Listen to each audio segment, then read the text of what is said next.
welcome to vlogtober.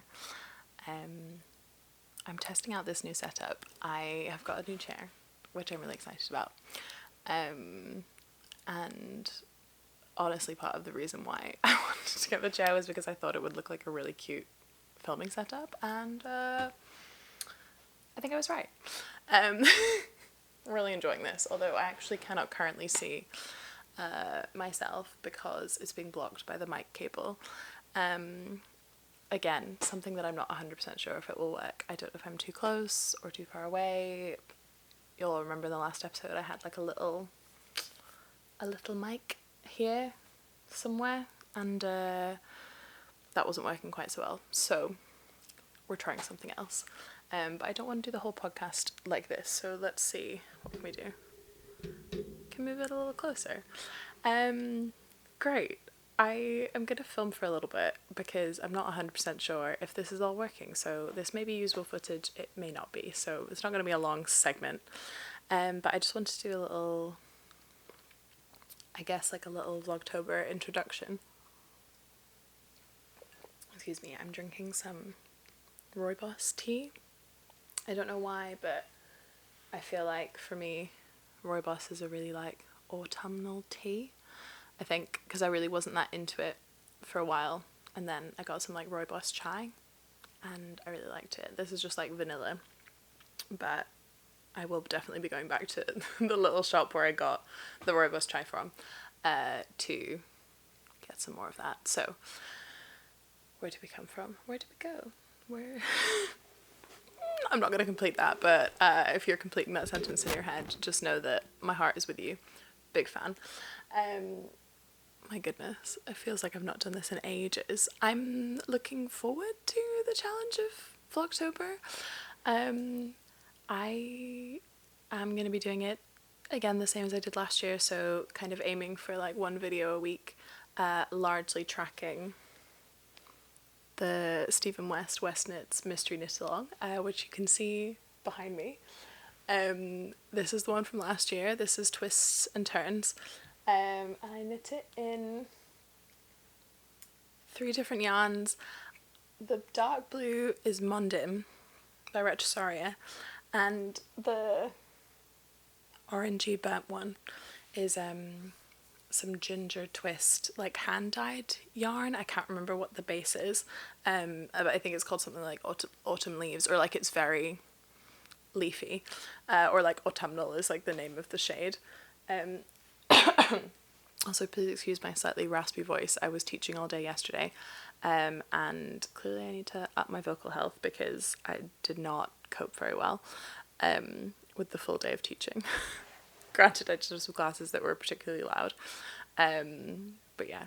So this year I will be documenting my process knitting the 2023 mystery knit along shawl, which is called Geogradients, and in this basket right here are the yarns that I've been swatching with. I will not swatch for many projects, unless, will I swatch for many projects?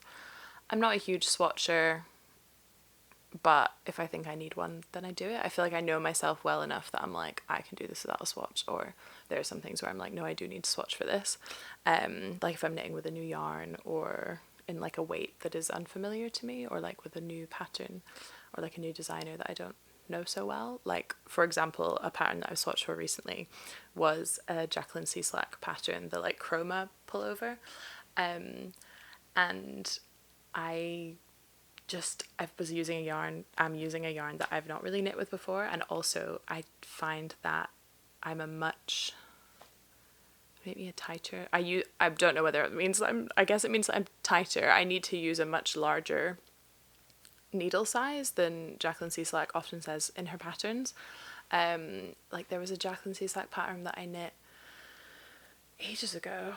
I think it was like very early vlog days, and I did not finish it because I followed the pattern using, I think, the recommended like needle sizes, and it was so tight.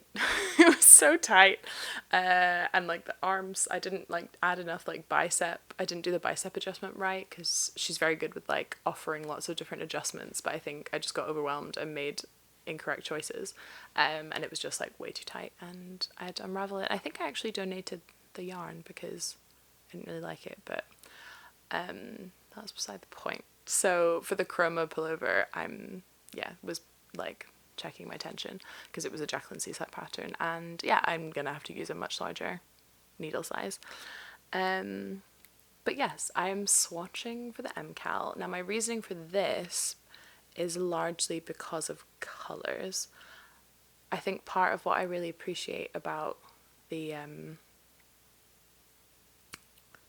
mystery knit along is that it gives me a chance to like experiment with colour in a way that I don't during the rest of the year and with the rest of my knitting. But because of that, it's not something that I'm hugely familiar with or that like comes that naturally to me. I appreciate a lot of different colours, but I'm not, I think the way that he asks people to put together colours is something that is unfamiliar and challenging in a way that I quite appreciate. Like this one last year was kind of like two contrasting, or like two kind of samey colours but contrasting, and then one like contrast color, like one in a lighter shade, one in a darker shade of like the same color, and then a contrasty color was kind of the brief. And this year the brief is gradient. The shawl is called Geo Gradient, and I'm learning that a gradient is not the same as a fade, and also that copying colors that you see online is not always as easy as it looks. There's a lot of different shades of yellow. There's a lot of different shades of all of these different colors, and shade really matters. So that's been interesting to find out. I saw one of the like westknit kits. For those of you that don't know, the Stephen West puts together like kits of yarn that you can purchase, and it's often like hand dyed or like very like specialty yarn, so they're quite expensive. And I saw one of those that I really liked, and I really loved the colours of, and maybe I'll insert a picture, but I think I actually have some clips of me showing it when I first saw it, so either I'll insert those there or like lay them over the top of this bit.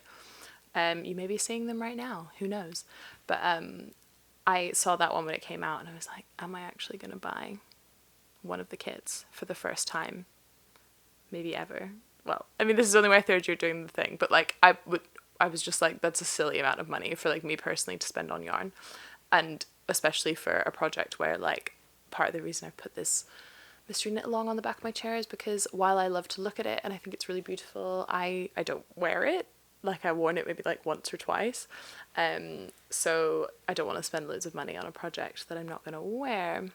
However, in playing about with the colours, I have ended up buying 6 balls of yarn, and the yarn that I've chosen is quite similar to the yarn that the like walk collection yarn that I was looking at, in that it's like a single ply.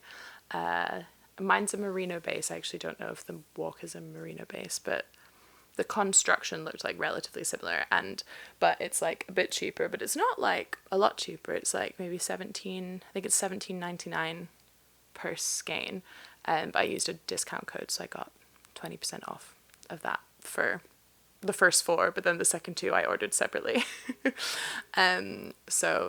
I'm gonna check if this is actually working, and I'm gonna see if I can remember to pick up where I left off. Be right back. Okay, the good news is that the mic is working, so hopefully it's continuing to work. The bad news is that the lighting is very bad. I've added another light, but we're in Scotland in the winter, in the autumn, and it's just not, it'll just be grainy footage season, for which I can only apologise. You'll have to imagine the bright colours of this place, that it's slightly better than what it is that you're currently seeing. So yeah, I was talking about swatching. I was talking about the yarn that I'm using, and basically that I've ended up spending not as much money as if I'd bought a kit, but like not far off. So this has not maybe been the money saving endeavour that I had hoped, but I have picked yarns that I really like, and the ones that I don't use for this project I will definitely use for other stuff. So It's all fine. Oh, we're still getting used. We're getting used. But yeah, let me stop rattling on and tell you about some yarn. So, the yarn that I have used, and you cannot see this, but I'm going to hold it up for you anyway, is a Malabrigo yarn, and it's called Makita, and I have got it in 6 different colours. It's a fingering weight yarn. You get 420 yards with each skein. I'm pretty sure that the mkal only calls for like 360. You know what, let me just check. Yeah, so I have like the intro PDF intro to the pattern. So I've already bought the pattern. Although I had a weird thing where I bought it and like it's not coming up in my Ravelry library that I've purchased it, so I'm slightly worried that when the updates start coming through that I won't get them and I'll have to buy it again, but fingers crossed that whatever, that all sorts itself out. But yeah, in this pattern, in the like intro PDF, there's like information about pulling together your colours, and also like a link to the kits and a few pictures of the different kits, including the very first picture is of the kit that I am lusting after.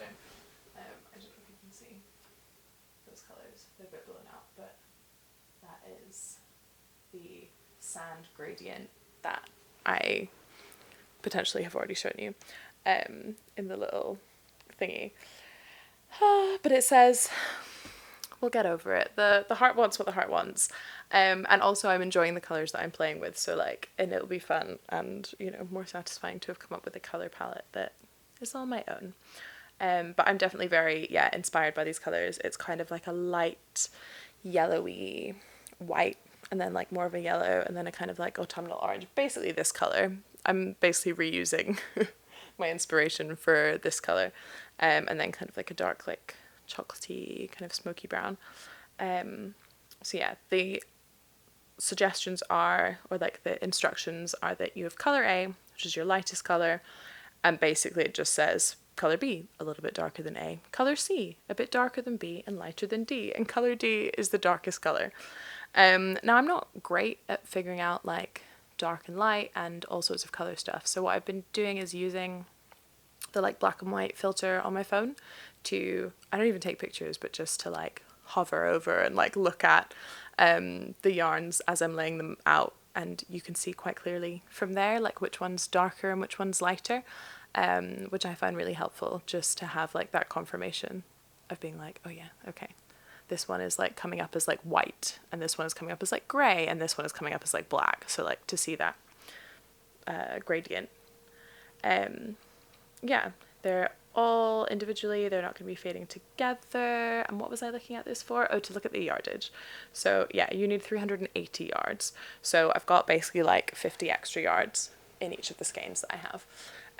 So I'm not worried about like playing around and making swatches or whatever, because I've got loads of extra. And then also Stephen West said that the pattern will be designed so that you can kind of keep knitting at the end, which I'm really excited about, because I like a big shawl, and I like that he's designed it that you can like use up all of the colours at the end. So I'm looking forward to seeing what like that aspect of it is. But yes, let me show you my swatches and my colours. So the first 4 colours that I got were these 4 in this swatch here. I might do like a close-up of that so that you can see it over top while I'm talking about it. And that was with these 4 here, which I thought, based on also, oh, that one's still attached to a swatch. There was these 3, which I thought kind of closely matched what I saw on the website, and then also this kind of dark brownie one. Now, I was also like, I ordered these online, so I was kind of going based off of the like pictures, and it was quite hard to tell. And actually what has shown up, or like what I ordered, is very different from what, it's not that different, but like you can never quite figure out in person. So This is, I think, the colour Natural, which is, we'll come back to. This is Frank Ochre, which is, I think, kind of like a cult colour. Like, I've heard a lot about this colour. And this one, I've forgotten what it's called, so I'm going to have to look at the little tags. Sunset. Classic. Makes sense. And then this one is called Glitter, which I find really interesting because it doesn't look very like, it's not what I would have called it, but I really like it. Like, this is potentially my favourite of all of the colours. I just really like, it's got some slight variation in the colour, and yeah, I mean, all of this yarn is really soft. Part of the reason why I picked it, other than the fact that it was kind of like the Walk Collective one, was that ages ago I knit this shawl, which I cannot remember the pattern of, so I'm sorry, it's a very basic like triangle shawl with like a little lace detailing, and I do not wear it that often because of the colour. However, it's so soft, and it's really held up well. Like, I made this years ago, and as much as I don't wear it that often, it has been like moved from house to house, and I, did used to wear it a lot when I first made it, and it is very soft and lovely. And so I was like, yeah, okay. And I'm pretty sure that I made that with this, if not a very similar Malabrigo yarn. This at least feels very, very similar. So yeah, those are the first 4 colours I got. And then I did it into this swatch, and I didn't love it. I think I like the way that like these 3 colours all go together, but the jump from the natural to the yellow just seemed not very gradienty to me. Like, it seemed very harsh and quite like too much of a contrast. I have since realised that there's a colour that's called ivory instead of natural, that's very close. I think I've ordered from 2 different websites. I think the first website I ordered from, maybe it was sold out, I didn't see it as an option, but in the second website they had that, and it's just like a slightly more yellowy, creamy white, and I have been considering purchasing that to basically just do exactly this, but with a different white. So, but seeing as I already have 6 colours, I'm like, if I buy 7, that's a little bit over the top. That's almost 2 mkals worth of yarn at that point. So yeah, that was where we started. And then I also wasn't 100% sold on this colour, so I thought I would order some alternatives to maybe see what could fill the gap between the yellow and the brown. So I ordered these 2, and this colour is called Oro. I'm going to hold it up closer. And this colour is called Dried Orange. Now, I've not unskeined this one yet, so I've not knit with it, but it arrived a lot redder than I thought. Like, it's still, I guess it's still orange. It's called Dried Orange, so, but it's very red in my opinion.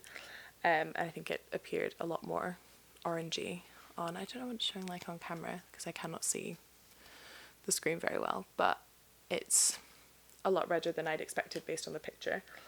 So yeah, then we're on to my second swatch, which is attached here, and is halfway through being knit because I'm not 100% sold. It's exactly the same as this, except I've replaced this one, which is Sunset, with this one, which is Oro. And it just, again, I might take some close-up footage so that you can see this bit better, but it's just not, it's not giving me the joy. Like, this colour looks quite bright in the bowl, but then knit up, it just kind of looks a bit dull. Like, it's not giving me life in the same way that like this one was giving me like autumnal joy. So I think this is a keeper. This is a colour that gives me joy. It's a keeper in the mkal. Again, this one also giving me joy. It's a keeper. These 2 are definites. And then the others, I'm just not sure. So if these are my I've tried lots of different orders and I just can't decide, and I do wonder if the missing piece is a slightly more yellowy white. I have it in my basket along with some more yarn that I need for a different project, and I'm so close to ordering it. But I was like, okay, you need to just spend some time with the swatch and like see if there's any other option. But I don't know if there is. I don't know if there is. I mean, there obviously is another option. Like I could make the mkal. Like I can make a gradient with these. I considered dropping the white altogether and kind of going this one, this one, this one, this one, doing like a sort of all orange situation. I could also drop that one and do this and put the red in. It's very hard to hold 4 yarns all at once. That could be an option. I could also drop that and just do something along these lines, but I'm actually not. This is where the black and white filter would have to come into play, because I don't know which of these is lightest and which of these is darkest. So that's where we're at. I don't know if I have that much more to say, except that I'm really excited and I do not mind that this is causing a little bit of a problem, and that, you know, I'm having to kind of play around with this and think about it for a while, because I think part of the joy of the mkal is the anticipation. I think we've got less than 2 weeks to go at this point, and I'm pretty happy to be working away on my little swatches and waiting for the first clue to drop. I love this time of year. I can find the changing seasons, particularly in this like more northern part of the world, quite challenging, because it just goes from being bright and sunny all the time. I mean, it's not sunny all the time, but from being light a lot of the day to being quite dark. I mean, I'm just explaining how seasons work, but it's quite drastic where I live, the kind of change from how much light you get in the summer to how much light you get in the winter, and that can be quite difficult. So I have enjoyed these past few years having this to look forward to, like something that is a really fun inside activity and that also like connects me to people all over the world and is creative, and I enjoy it. So I'm really excited for it to start, and I think that's probably evident by the fact that I'm starting my vlogtober videos at least a full week before October starts. So I don't know when I'll release this, but yeah, just know that lots of videos are coming your way and I'm really excited, and I will keep you updated on my swatch project. I'm gonna stop filming for now. I have some things to get done the rest of the day, and also I have a very exciting live stream to watch. I'm obsessed with Martin from Knit365. I cannot stop watching his Vlogtober videos from past years, from this year. I'm like so like just silly levels of excited to watch his Vlogtober, and today he's doing a live stream with Irina from Fibre Chats to talk about the like colours that they've chosen, and so I'm setting aside that hour to watch it and work on my own swatches during that time. So I might wind up the red at some point just in preparation. Yeah, I love them and I'm excited, and that's that's it. Welcome to my new setup, welcome to Vlogtober, and I'll see you all very soon.